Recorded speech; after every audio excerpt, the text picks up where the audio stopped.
give you a trailer, and if it's not good enough, I'll drive back Fredericton and I'll give you the whole thing and be like, do it yourself. A little bit towards Jesse. No, wrong way. My way, Jenny. Oh. Yeah, because he's like... Because we're going to be chatting, so like, we don't want to be like, hey. Yeah, then I'll be like... You need to be within the COVID space. Yeah, this is a tiny bit my way. Oh, this is Simon, right. Because when Simon leans this is back, right. colorblind. That This thingy. thing? Just twist. I'm glad we have all of this like Oh, yeah. recording because it's definitely going.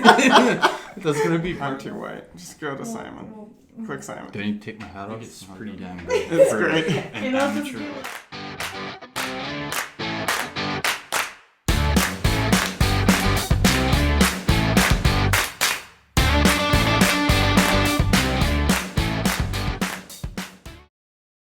So welcome to Jesse and Simon's great adventures of raising money for cancer. Yeah. Does that make sense? Is that a good title? I don't know. Well, Can you working do title. better? Working title. So yeah, introduce yourself, my friend. Yeah.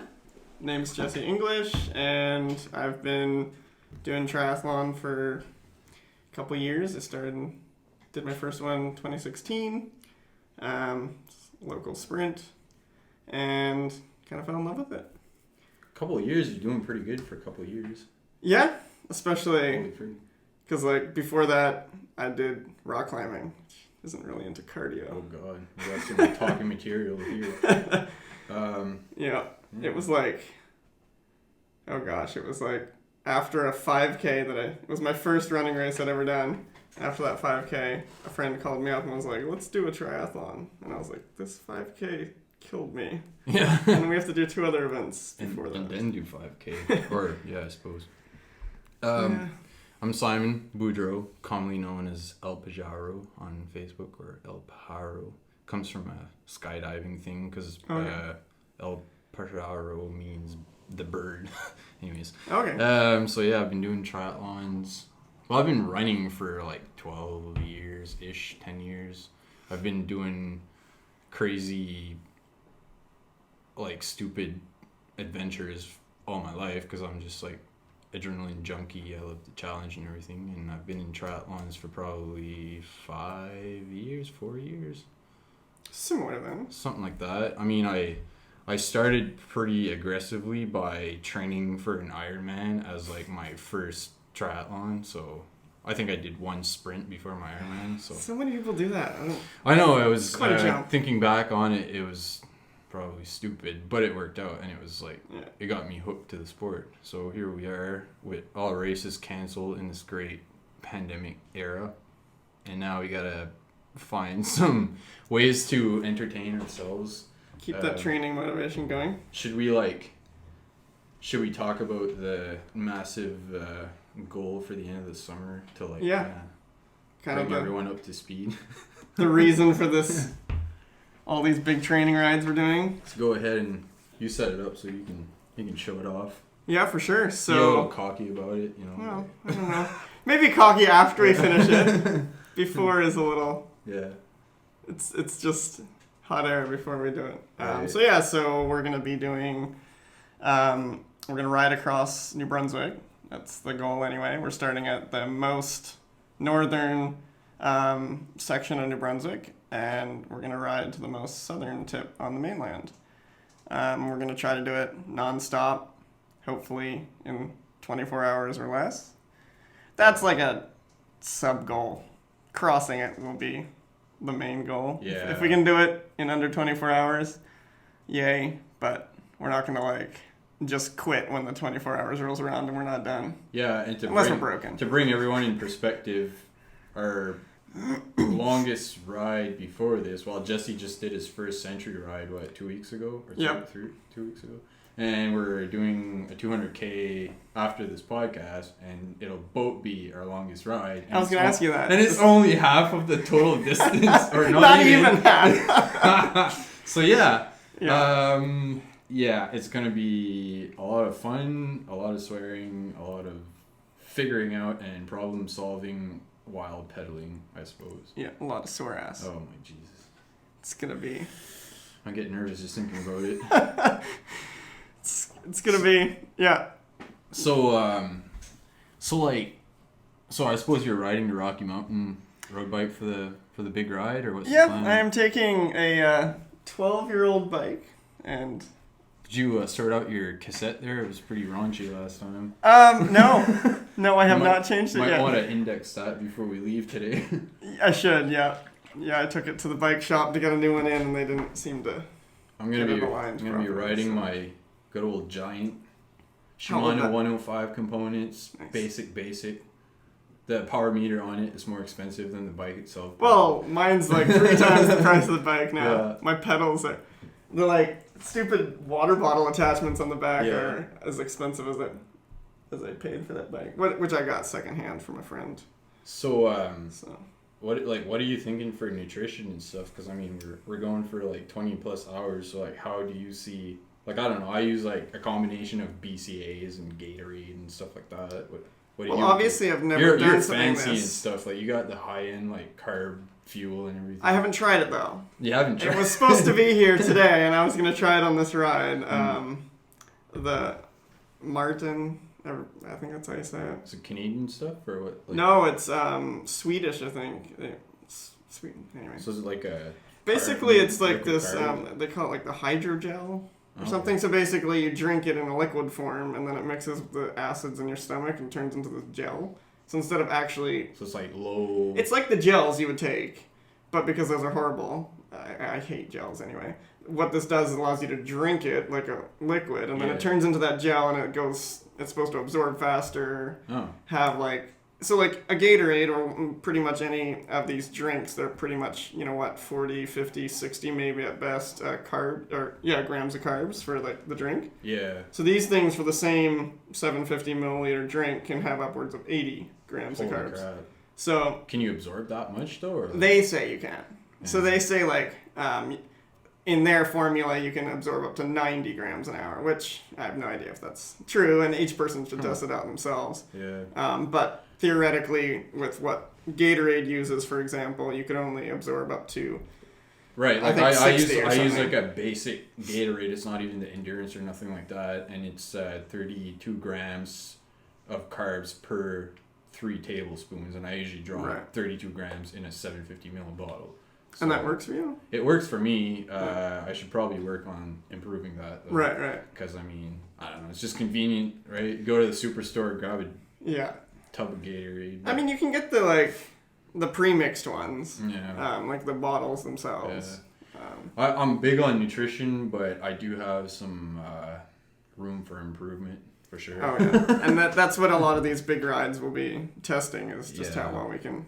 And I use probably salt tablets and stuff too. I do, You were yeah. Popping those last time. Yeah, and I'll be doing that again because I didn't take enough last Mm-hmm. ride and started cramping at the end. But it was Yeah. also a swelteringly hot day. What are you thinking for like I showed you my workup plan there. I think it's a little insane, but It's pretty You know. insane. What are you thinking? Something? around well, so those like what lines? I was thinking would be like this kind of ride. So like today, to give you guys an idea, we're doing 200 kilometers today, and we're starting around 11 or 12 in 11 a.m. 12 noon to give us a little bit of time into the dusk time, just so that we can Right. see a little bit of what nighttime ride. Not fully nighttime yet because roads are crazy still. It's a long weekend and. I suppose it plays with our circadian rhythm and like getting closer to bedtime. You're obviously more sleepy. Yeah, Your body's we'll in a see how that- different mood. Like And it'll be at the tail end of our biggest ride. and so- we're tired, so it's like, what's gonna happen is Jesse gonna start dreaming and pass out in the ditch. Like we don't. Hopefully know. not. Maybe Hopefully we'll- not. Yeah. You've been canoeing all weekend, so maybe I'll start paddling or something. We'll like have to that. figure out a system of like communication because when when my water bottle ejected on our last ride and you're flying down the hill, I'm like, Yeah, so I'm like crouched on my bike going like 60 kilometers an hour down the hill, and I'm like, this is so awesome. Get to the bottom, look back, oh shit, we lost No, Jesse. Jesse. Like, and like thoughts are going through my mind. I'm like, oh my god, we're like 20 or we're pretty far out from Nakawik. yeah, Like 30, 40K from the next stop. yeah. And I'm just like, oh shit, he's You're like, alone. he's in the ditch. Jesse's nowhere I'm to like, see. I don't even have. I actually that's something else I want to talk about. But first aid kits. But anyways, Right. no first aid kit, nothing. Like I'm just thinking, okay, I'm about to pick him up with like holes all over his bib shorts or something. But Yeah. But no, it was just a water bottle. But anyway, how do we get to that workout plan? Yeah, so I was thinking like I'm doing a 3-week block, training block, Yeah. and I'm gonna. It's funny. I train by stress score, right? Yeah. So the same way Training Peaks uses TSS and whatever, I just kind of do it off a spreadsheet. But it's funny because I'm putting so much stress score on the weekend because of the long training rides that I can take 2 days off on weekdays, and I still do like a whole bunch of training. All right. So 2 back to back, or are you so taking? I'm like gonna do 3 long rides. So I'm doing this 200K this weekend today. Yeah. Then I'm gonna take a week off. Well, not off, like a recovery week, just a whole bunch of easy stuff. I usually kick back like 40%. Like I go back, take the training workload down 40% for like a recovery week, and then after that I'm gonna go 3 weeks back to back. I'm gonna do 230K the first week, which shouldn't be too bad. 280, and then like in one ride. This isn't like in total one week. ride. Yeah, so at the end, the first week I'm gonna do like a bit of training on weekdays. The Saturday I'm gonna do one long ride of 230 kilometers. So that's One not next shot. weekend. That's Not next weekend. That's in 2 weeks from now. Right, okay. Basically. I would not be ready for that next weekend. Yeah. And then the week after that, same thing, bit of training on the weekdays, and then 280K, hopefully. And then the third week, on the last weekend, is going to be a stretch, and it's going to be insane. But I'd rather try something insane like ahead of time so that I have plenty of time to recover, and I'm going to try to do 330. So like, what's the thinking behind going 330 in one shot? For me, like as far as confidence and everything goes, like I've nailed a lot of long trainings and ultra marathons, so I know that I can go that amount of time. Yeah. But I'm gonna take down the pace. Like I'm gonna be biking, like, you know, if we do a ride at, let's say we average like probably 180 190 watts on like a 160K to a 200K, I'm gonna be taking it down to like 130 140, like literally just saddle time. Because I think the key here for... Well, then wouldn't you do it based on time? So, like, your 330, I would. Yeah, I would. And I would try to get it, like, something close to our 470K. Like, whatever, how the schedule would end up for a 24-hour. Right. I would, you know, give myself breaks or whatever. Right. But as far as being on the bike, I want to make... even if I do the 330K at a slower pace than the 470, I think it's just to get it done... And just a confidence boost that you get from doing such a long ride. And then I'm 3 weeks out of the big ride.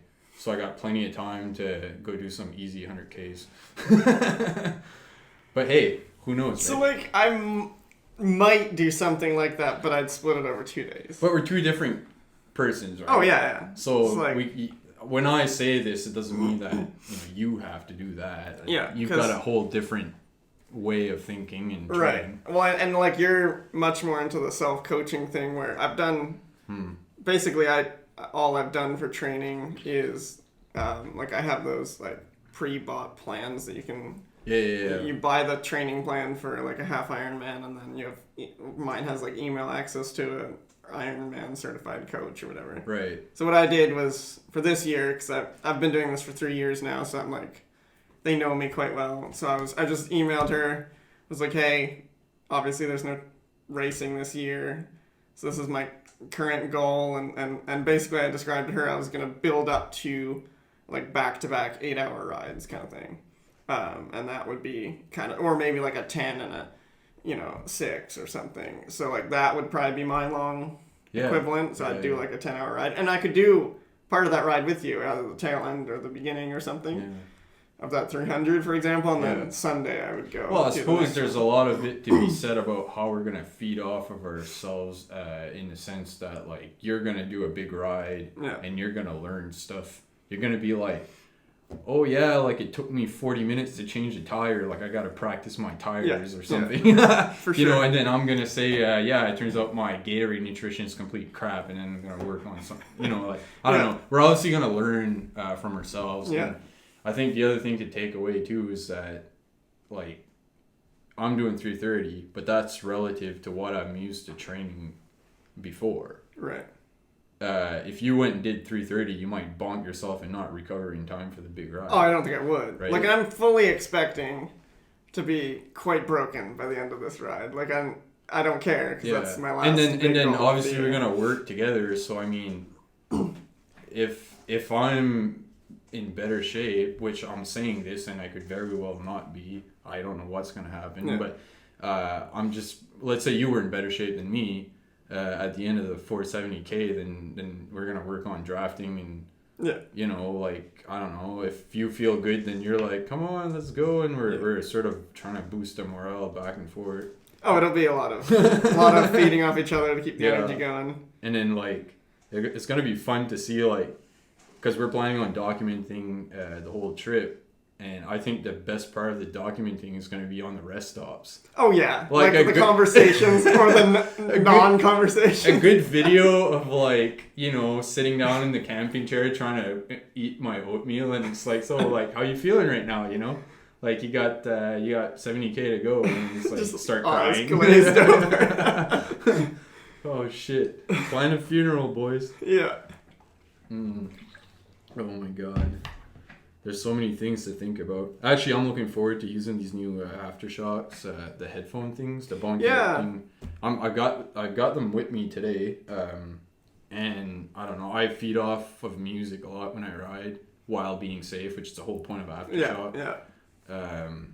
Because I mean, just to tell the viewers a little bit, it conducts vibrations through your bone, and you can basically ride with the wind and the cars and talking to someone else all at the same time, and you could still hear like a podcast or like, which I thought was awesome because I don't know, it just keeps your mind going. And it's good thing I saw you had the top of the line one, because I got the second one down. So like you have the Aeroplex. It's the Aeropex, I think it's Yeah, called. so I got the like the I one can't from remember. last year or something, probably. no, they have different models, and the next one down just like less battery life. Oh really? Doesn't have quite as much water resistance. Anyway, I got it because it was cheaper. Yeah. And it was awful. Like at mid volume, like it would like start tickling like Oh, really? so bad. And so I sent it back, got their next one up, and it doesn't do it at all. Like So it was, you think like the new ones are better? yeah, the Aeropex are fantastic. Yeah, no, and they I- have like, I mean, the battery life is 6 to 8 hours, so probably won't survive our bike Yeah, ride, but yeah. we'll see. I got a good 6 hours out of them last week because Okay. I went out for like an hour and 40, 2 hour run. My girlfriend took them to test them out for like 2 hours, and then I went out on another 2 hour bike ride, and then they died on the one thing I learned is not to trust the little battery indicator that pops up on your phone. It said halfway. I left on a 2.5 hour bike ride, and 10 minutes in, I'm like, you know, Dead. balls deep in my podcast, like grooving, and it's like Aeropex turning off. I'm like, shit, are you kidding me? Yeah, it's no fun. So yeah, but no, those are good.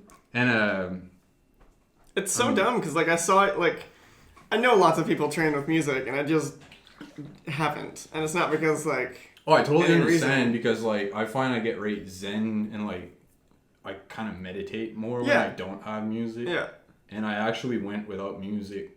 I still do go without music on a lot of my trainings. Like if I do a track workout or something that I'm like focused, I probably don't have music.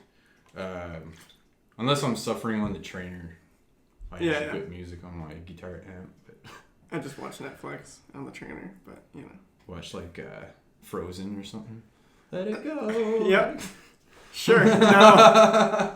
No, I get power through like dumb TV shows that everybody else talks about, and I never have time to watch. So I'm just like, okay. Oh, have you checked out? I was watching Ozarks the other day. Did you watch? Oh it? yeah, I'm It's a like, good one. I'm only on like season 3. There's a lot of crazy shit on Netflix. Oh, yeah, so yeah. I was talking about that the other day with Britt, like how we have so much trash TV that we listen to, and it's like education is obviously a big thing, like learning stuff and educating yourself, and then you go and you sit and you watch like 6 hours of like My 600 Pound Life on TLC. It's like, how is that gonna better your life? You know what I mean? No. And I'm totally guilty of like, you know, checking out these stupid. Yeah. It's like I was putting an Instagram story and I was asking people about letting me know about good podcasts that I could listen to on this ride. And my buddy sends me he says, "Oh, you got to check out the TV show Love Is Blind." Have you heard of that? Yep. Oh my god, that's terrible. Yep. Yeah, man. But there's some good podcasts though.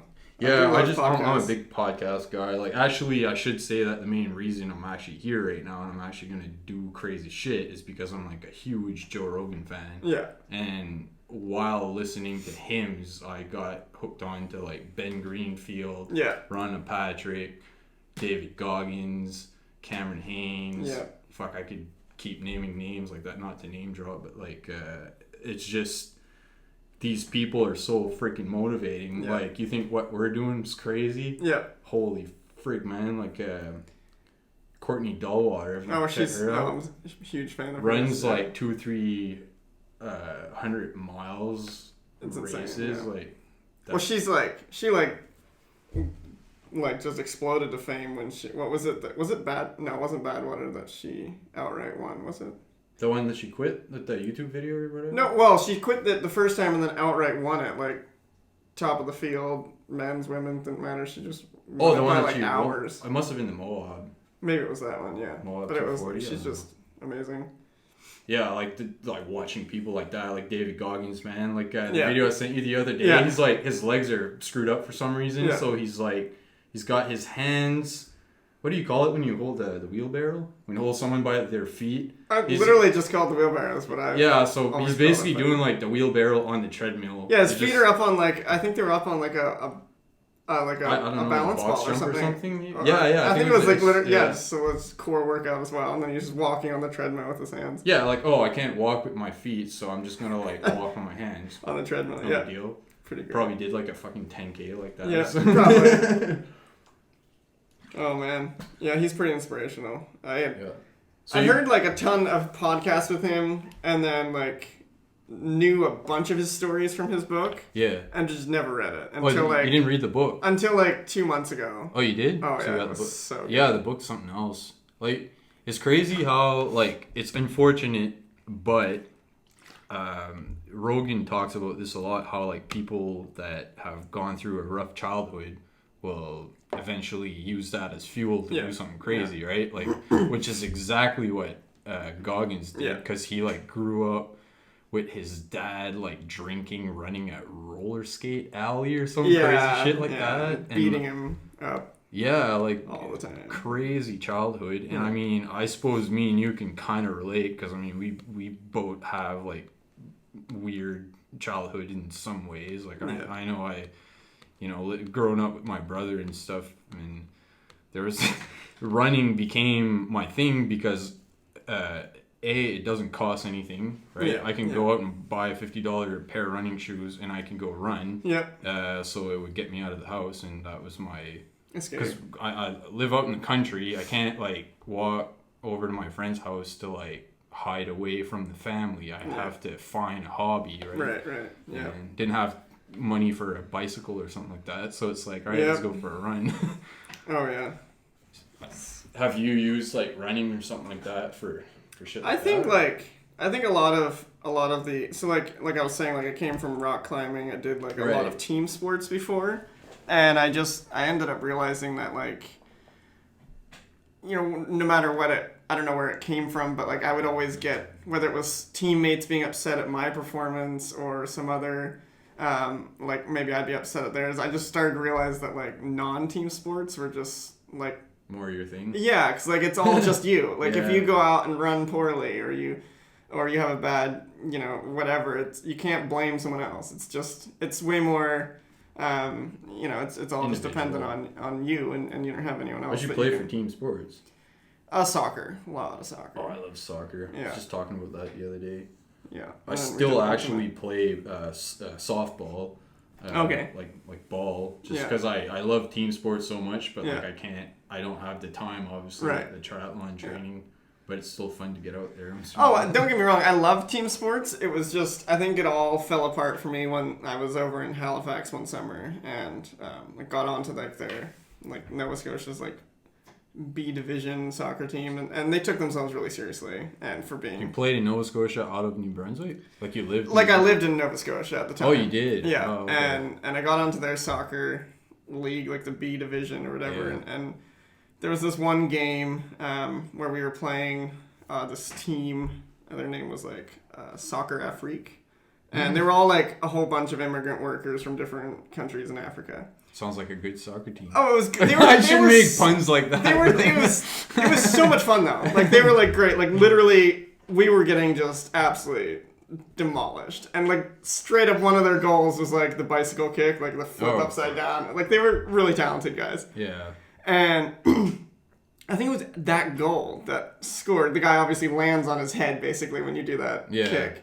And I like went over, like gave him a hand to like pick him out because I'm like, at this point it was like 8-0. I'm like, you might as well just be a good sport. They gave you shit to pull him up. Our coach just screamed at me to Oh, like Jesus. just like get away from him, don't touch him, like and so I like just went up to him, and I wasn't the type to like, I'm not a See, you don't even confrontational need to guy. say it right now. That coach is a piece of shit. Oh yeah, So go ahead and say it. yeah. So I just went up to him and was like, I'm done. Like this is absolutely, I don't want anything to do with if this is your attitude.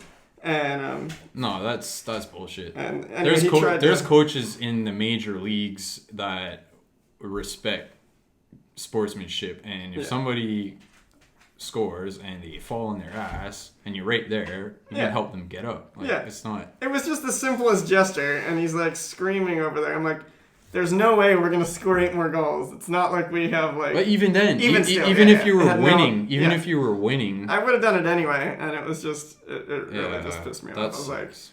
and it kept like it wasn't a one time thing. It wasn't just like one thing, and I was just like, I'm done. It was Yeah. like a very continued process, and just how like super just intense everybody was. It wasn't like nobody was having fun. Even when we won, it was Yeah. like when we were winning, it was like So nobody. now that we're on a team with biking, are you gonna enjoy that? Or are you gonna Oh, just yeah, leave me? You're gonna at like 350k, you're just gonna It was drop like, me. This was actually a race.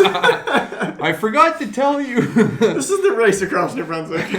Jesse's on the attack. Yeah. Oh, that's funny. No, it's just more the intensity of like when the blame comes out, like when people are just starting to blame others, like Yeah, like stop it's- blaming. Like if you have a bad game, Well, either it's just it's a drop bad it or- it's a bad mindset, right? And obviously everyone doesn't have a positive, optimistic mindset. Yeah. So it's like I've played ball with teams that you miss a fly ball or something that's like so easy and you should have had it, and you're even pissed at yourself as it is. Oh, yeah. Or you're already beating yourself up before Yeah. you even get to the dugout, and then one of the players looks at you and they're like, "Bro, like why'd you miss that? Like what the fuck, man?" It's you're like, yeah, I intentionally missed it. okay, actually, I missed it because I didn't follow up with my second hand. Maybe you could have told me that, hey, you should work, offer me to come work on my fly balls or something. Don't Yeah. tell me that, you gotta look at the improvements rather than reminiscing on the Yeah. fuck ups, I Yeah. guess. No, that's the point. Like I guess it's not that I like gave up team sports, because even like after I realized that I loved like triathlon, more endurance type sports, I was still playing on a ultimate frisbee team, 35-minute. No stress. Yeah, so I suppose for doing crazy mileage, and we could go for another 20 minutes or whatever you want to do. Give us some time before we... Yeah. Yeah, lately I've been toying around with foam rolling and stretching. Well, I've been doing that for probably a year now. But Yeah. I busted my Achilles once, and I went through plantar fasciitis. I Oh boy. had knee pains. You name it. And then as soon as I started concentrating on like injury prevention and getting like a routine going, and it's not much. It's like 10 to 15 minutes of stretching a night and Yeah. foam rolling, and then that all went away. It's like Wow. out the window, and I'm never going back because like I really enjoy walking around Yeah. without looking like I'm about to take a shit. Yeah, it's like we like spent countless hours working out trying to be fit, and then we look the most broken person on earth. Yeah. There's too many people out there that don't know that. And the thing is if you use a foam roller it's so easy to say, oh, it's not doing much for me. Like, Yeah. I'll just stop using it. And then you don't use it for 2 weeks or something, and you don't really notice it, and boom, injury. Yeah. So it's like, there's such a fine line, like you can't really feel it out, I find. You Yeah. just have to do it. So do you do it like every night, or is it like a Yeah, couple like times a week? typically, like for example, this week I just went balls out in the gym. We're pulling like 400-pound deadlifts and stuff, leg workout on Tuesday with my buddy. Thankfully, my buddy has a gym in his basement, That's right? nice. So I've been going there for weightlifting when the gym closed for the pandemic. But my legs were sore all week. So then I did it twice a day because I knew we were doing the 200K. So I'm like, all right, I got to make sure that I'm recovered. So I usually do like, I roll my hamstrings, my quads, and my calves. And I use a tennis ball for like the bottom of my feet. Right. And then, so I roll first for like 5 minutes or 10 minutes, and then I stretch, and I do mostly leg stretches. I do like sort of yoga type shit. Okay. I found a few stretches that, like, I can do a basic quad stretch, and I have to hold it for a minute and 15 seconds, let's say. But there's like a yoga pose where you can like sort of lay on your legs on the ground and pull your quad back while you're stretching the hip flexor of your front leg. Right. So it's like a double stretch. Yeah. And when you have a baby and a family, then it's all about time efficiency. So then I do stretches that allow me to, Double it up. do two things at once. Makes sense. But it's hard because like at 8:30 at night, you just want to sit there and watch TV. Yeah. But then you're like, I should stretch. Yeah. And then you have like the rational angel on one shoulder and the devil on the other, right? Yeah. So you're like, and I fall for the devil once in a while. But Yeah, no worries. But man, like I used to not stretch at all. Like I would like do a run or a bike, whatever it was, and I just like basically just touch my toes for like 15 seconds. Be like, stretched. Yeah. Good to go. But like, oh man, and I keep falling like prey to not stretching, and it's something I you know definitely what keep though, working like on now. my girlfriend Brittany's a big runner, right? Yeah. And running's probably the most impactful, the sport that you should do the most injury Yeah. prevention. She does absolutely zero Yeah. injury prevention. And some people are better, but I'm not. It's like I keep getting injured. Yeah, Like so it's then- not something that like I'm one of those genetic guys that just never has to stretch. It was the like one of the biggest training, like stupid training things I did was 2 years ago, a buddy of mine was like, hey, let's sign up for this marathon, which was in 4 weeks. And like 4 weeks. Yeah, up to that point, I hadn't even run more than like 10, 12 kilometers, like just for training for sprint triathlons. Yeah. So I was like, I Googled around a bit, actually found someone that had done like basically a 0 to marathon in 4 weeks. And I was like, look, registration closes the Friday before the race. You're one I'll of these say guys. I'll go, but I'm not going to sign up until the Friday before if like I'm not injured and I'm Yeah. actually, fine. He signed up that night and didn't do any training. He was just like, I can survive it. He's like, I'm from the military. I'll just tough my way through it. And I like made it to week 3.5. I was like 4 days out from that marathon and was following the training plan. I got Did you up to, like, taper or something? no, that was the goal. Like there was gonna be no training, no tapering. It was like the plan basically made it so that your last long run was the marathon. Oh, Jesus Christ. So I got up to like that Saturday was like a 36 kilometer run. And Wait, then when? How like- many days out did you run 35? like 5 days out. Wow. And then, so like but there was no recovery days. Like the recovery days would be like a 10 kilometer slow run. It was a nightmare. But after like, I didn't have enough time to do the 10 kilometer, like the very next day after that 35, Yeah.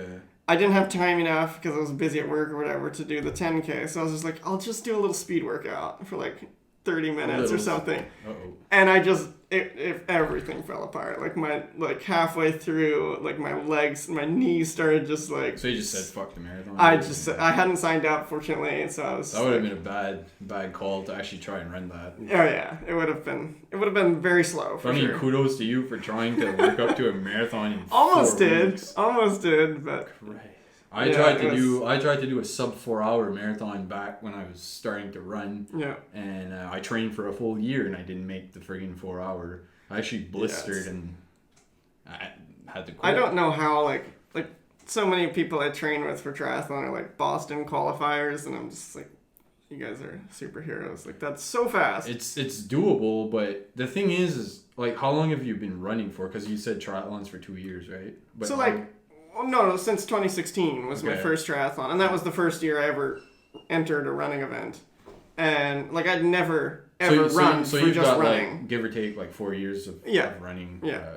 Like I literally learned just 6 months ago that you should change your running shoes every certain amount of kilometers. I didn't even know that. There's but mixed okay, reviews about but it was that. because like I had like this massive pain going on the outer side of my foot, and literally the physio guy just. From like what I've been doing, like half Ironmans and stuff, he just assumed I knew maybe you should try changing your shoes, and he didn't even think of that. So he was trying to figure everything else. Thought it was a stress fracture.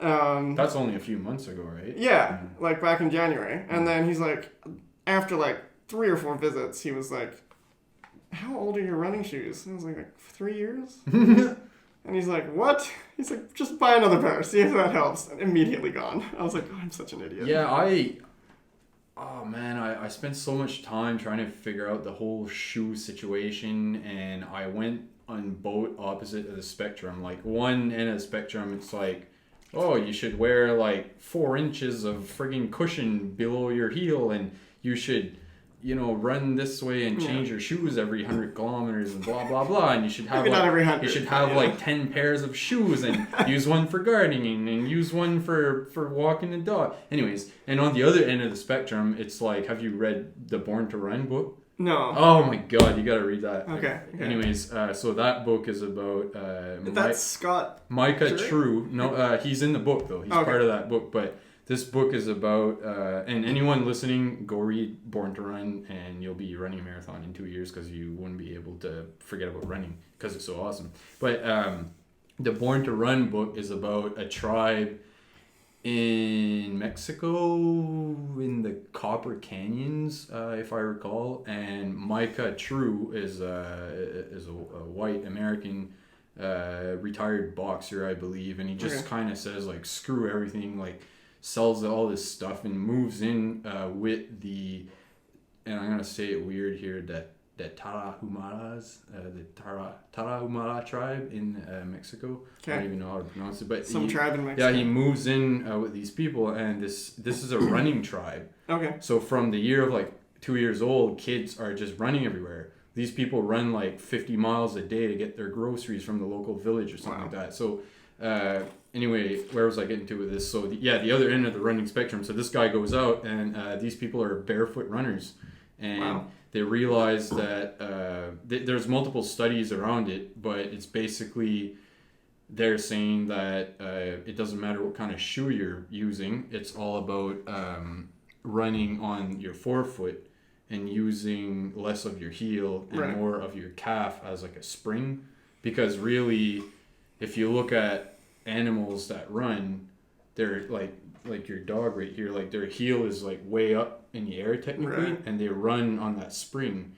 So like by using that as leverage, you can avoid injury. But if you go from heel running and you wake up in the morning and you start from toe running, then you'll bust your Achilles. So it's like, it's a slow transition.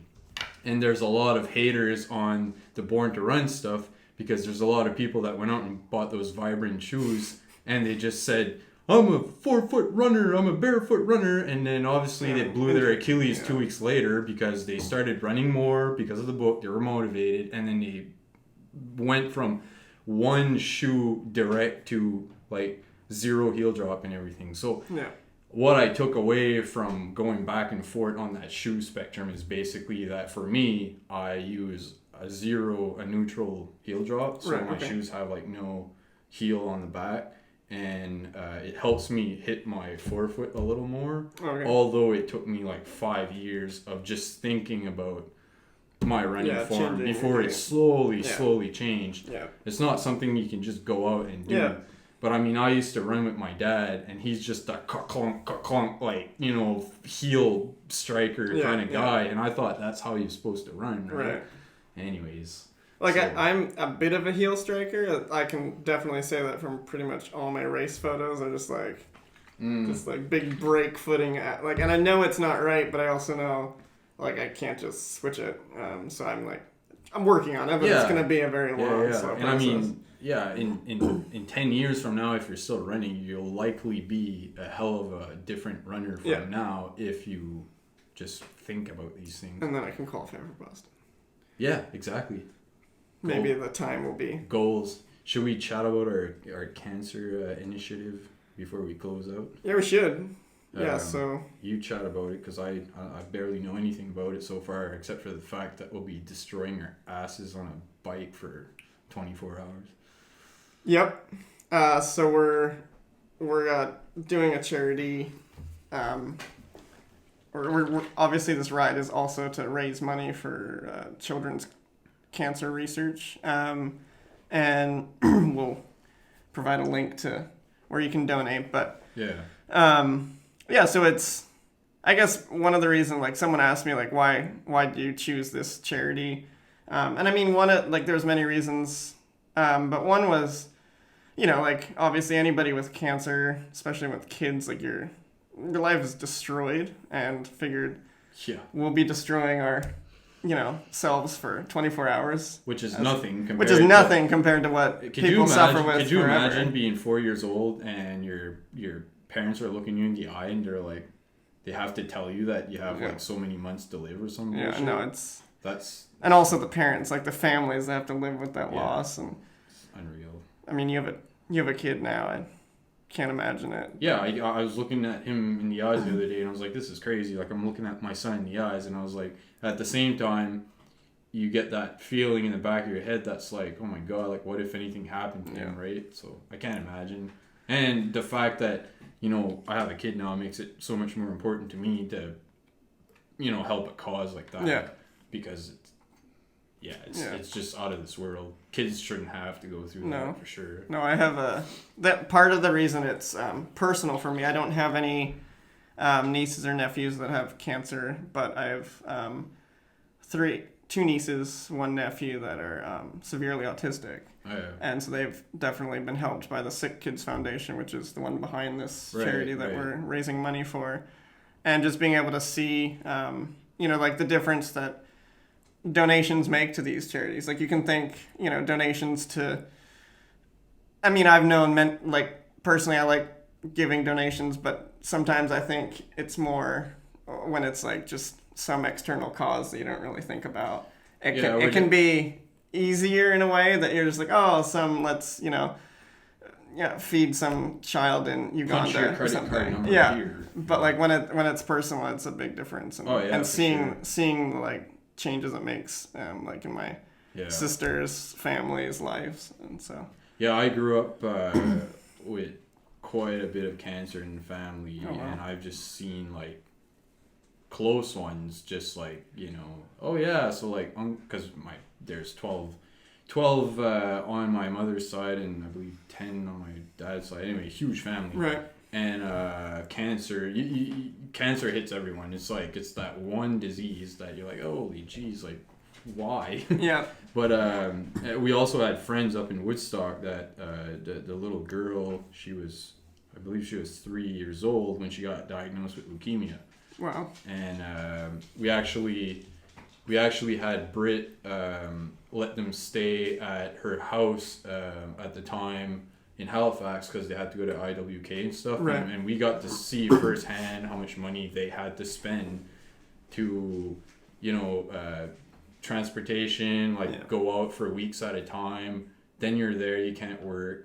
Like, just the crazy chaos that comes with it, let alone the cancer itself and the treatment itself, like the family problems that come along with it is crazy, and they're not even low income really. They're still like regular people. So imagine if you're a single parent, So anyways, so how does the Great Cycling Challenge work with the? Because we're eventually gonna post it, right? To our... So you mentioned it's the Great Cycling Challenge of Canada. They've basically just partnered with, and I don't really think the cycling has anything to do with it. It's not like if you cycle 1,000 kilometers, they give you $1,000. That'd be nice. But the way the challenge works is it promotes a healthy lifestyle, and although it's been proven that cancer doesn't really be affected that much by whether you're healthy or not. I mean, there's some studies that show that being healthy helps a little. Well, it's gonna help for sure, but it helps with a million other things too. But basically, you put in how many kilometers you're gonna try to ride in August. We should mention that we're both doing 1,000 kilometers in August, including our big 24-hour ride. Yeah. So, and we're also trying to raise $1,000. So. Right. Thousand. I think we're gonna hit that. Probably more. Want to set the bar low so that we can Don't exceed. say that. No, but it's better to exceed expectations. Yeah, I don't know. I think at the end it's like I've never been part of the charity thing, so it's always been selfish. Right. And I often feel like, I gotta put my family through 15 hours of training a week, and I feel really selfish about it. And the fact that you can do it for charity is kind of cool, right? Yeah. And this is the year for it, because what else are you gonna do? We have nothing else. Everything's canceled. You're repping Triathlon Canada. I've got my Elmira 2020 shirt here that I will be wearing in 2021.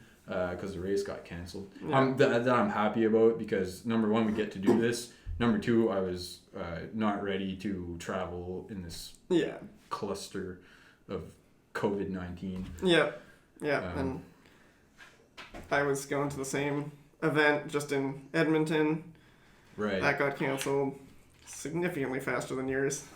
I was just waiting for that email. I don't usually cheer for races that get canceled, but was I happy to see that cancellation, because it's not a fair opportunity for people to travel there and participate. How many age groupers are over 50 and 60 and they're high risk at contracting the virus? So, and these events draw thousands of people, mostly competitors, but they're like, we're all sneezing and wheezing, close proximity. It's pretty. Yeah, I don't want in 10 years from now, I don't want to say that I went to Worlds for triathlon or for duathlon, I guess, and there was people there. I want to say that I went there to, compete with the best that are out there. Like, exactly. It would suck to piece it together. Yeah. But anyways, did you have any other big races that were canceled? No, I literally put my 100% focus on that race, because it was a fluke that I qualified. It wasn't a fluke. I should say that the reason we met in the first place is by standing on the podium of the Moncton Duathlon. Yeah. and the first thing I ever said to Jesse was, "What age group are you?" Because I didn't know if you were like, did you sign up? Did you sign up for right. The what was it, that thing that we had to... It's a fee. You pay $20 and it gives you a qualifying spot if you hit the time, but it's like a request for Team Canada. Yeah, and that's the first thing. You're just like, did you sign that thing? And you said yes, and I was like yes, and then I was like, but I'm in a weird... Yeah. I was like 29, but then I'd be qualifying for the 30, the 35. And I didn't know, right? Like, I didn't know. Like, I understood what you told me, but I'm like, is this guy full of shit? I'm not going to raise my expectations and start telling everyone I'm going to friggin' Netherlands if this guy's been bullshitting me, right? Well. But anyway, so when that email came in from Team Canada, I was like, yes! But no, it's a cool way to meet, right? Yeah, no, that was good. Oh, jeez. Who was the other guy? I'm not sure, but he must be pissed. Yeah, probably. He missed out on the whole thing. Maybe he'd be the one sitting here doing a podcast with you. Yeah, I don't know. And he was literally like 20 seconds behind me. Yeah. But with the staggered start, nobody knew, right? It was so bad. Yeah. Oh, man. That race is the one that keeps me going, because And I hope Bill Lane doesn't actually listen to this podcast. So, Bill Lane, another... Hi, age Bill group- Lane. Yeah. He doesn't listen to this because it's not environmentally friendly. No, it's probably not. It's on digital media. It should be fine. It's not like we're writing it down on I paper. guess. Yeah. This is not wood. They don't have is so- TVs in King's Landing. I'm kidding. Keep going. So, like, Bill Lane was ahead of... Like, so we came out of transition together. Now, like you said, this was a staggered start. We didn't know. But here's a competitor right beside me. And we ran that... So we had just finished the biking. We had the last run portion, which was 2.5? Is it 2.5 kilometers at the end, or was it 5? 2.5. Okay, so we did the 5 it's first. 5:20, 2.5. Okay, so it was a 2.5 kilometer run. We come out. Keep talking. I'm just gonna check the computer. Yeah, and all the way to that last turn where you could basically see the parking lot. So there was like probably less than half a kilometer. Anyway, we come in, we can hear the announcer guy at the finish line, and he starts pulling away from me. Like, I had been leading the whole run, but he starts pulling ahead. And I literally, the thought process was, he's not under 35. Sorry, Bill. I was like, if nothing else, I don't need to beat him because it's not like, so I slacked off a bit. I had been watching my heart rate and I was like, it's climbing. So I was like, that's a good excuse. I'll just let it down. He finished 10 seconds ahead of me and got 3rd place overall, which would have been my first, overall podium, yeah. And I was like, the whole time, he came over afterwards and was like, thanks for pushing me on the run. And I was just like, So every race since then, I remember that moment. And whenever there's a competitor going past me near the end, I'm like, Bill Lane. That's Bill Lane. I was a lucky... Thanks, Bill. I was a lucky motherfucker last year at the Rockwood Triathlon. Yeah. I sort of had something like that happen, but I was 4th place. And I could see the 1st place guy, and I was like, I want to get him. Anyways, at the very end of Rockwood Triathlon, I don't know if you've done it, but you kind of turn on the final stretch off the trail, and the 2 guys in front of me turned the wrong way. And they literally were behind me by 5 seconds, but I got... I stepped over 2 positions in a matter of, 5 seconds in a wrong turn, and then I got 2nd place overall. Wow. But every time I'm like, I got 2nd place at Rockwood overall, but at the same time I'm thinking, but these 2 guys freaking took the wrong turn, and they were pissed too. Oh, man. You never know what can happen. Yeah, we also don't know what's going to happen at the end of August. We It'll don't be know what's an going to epic happen today. adventure. Yeah. Regardless, we're going to have... You just take every day. Are we recording and we camera's still good? Make sure we Yeah. get the closing. So should we close off with something? Something. Let's think of a funny story to close off. You got something for me? Like training related or? Yeah, I must have something. I got a good one. When I did the Ironman in Mont Tremblant, which was it's such a nice event as far as Thanks for reminding me. music. I was supposed to do it last weekend, so. Oh, sorry, man. You'll do it. It'll come back. But yeah, it's so nice. All the people, the way it's organized. It's so Ironman is such an icon of races, but at the same time you pay for what you get. It's so well pay a lot organized. for what you get, but- Oh, you pay a lot of money for it. But anyways, this one old lady at about 13 hours in did not get what she paid for, or so she thought, because I was coming back on the marathon run, and let's face it, because I ran a 4.5 hour or almost 5 hour marathon after a 180k bike ride. Yeah. And whatever, I'm getting back, probably got 10k left on the run, and it's a nice day and everything's all right, but as you're coming back, you see a lot of folks that are starting their run, and in your head you're beat to death, and you're thinking these people are just getting starting off their bike. Yeah. Anyways, when I left on the marathon earlier that day, I had gone across a station that had chicken broth. Okay. And it was probably the best moment in any of my races, just taking 2 minutes to stop and talk to the old lady that was making chicken broth, and then have a nice chicken broth, and it was so good. Anyway, this older lady that was running, and I came across her probably at her 7K on starting her run. Right. She must have been told that there was chicken broth by other people, and that's probably all she was waiting for. Oh, boy. That's Was it gone? again to say that you should not raise your expectations, and you should plan your nutrition, and you should plan not to have any aid stations. Well, I mean, yes, aid stations, but you should have, you should have your shit together, not to have to expect something like that. This lady was on an absolute meltdown, crying on the sidewalk, and she kept yelling, "Where's the chicken broth? I want my chicken broth." And I'm sure she probably wasted 10-20 minutes of her boy. Ironman if she even completed it. Yeah. Oh my god, like I don't know if she made the cutoff. Poor I lady. don't know who this is.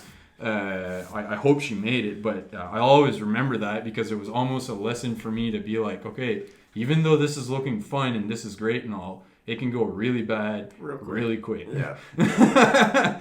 So that's what we'll have to keep in mind for Yeah. our When big one of us adventure. is crying in the ditch, where's our chicken broth? Yeah. I'll give you some dry Mr. Noodle powder. Open your mouth. Mix it with some Gatorade. Well, until next time, I guess. Yeah? Should do this again? We'll do this again Couple more times. after one of our crazy rides. Afterwards. Then it's Yeah. just silence. We're just like, can't move. I'm cramping. Where's the chicken